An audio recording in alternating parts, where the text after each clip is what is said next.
شعر از استاد زنده یاد سفر محمد ایوبی. ره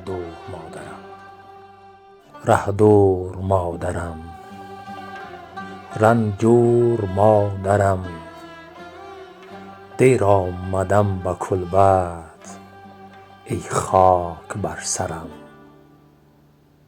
رفتم به راه دور چون رود ناصبور، از چشمه های چشم تو با خود گرفتنم.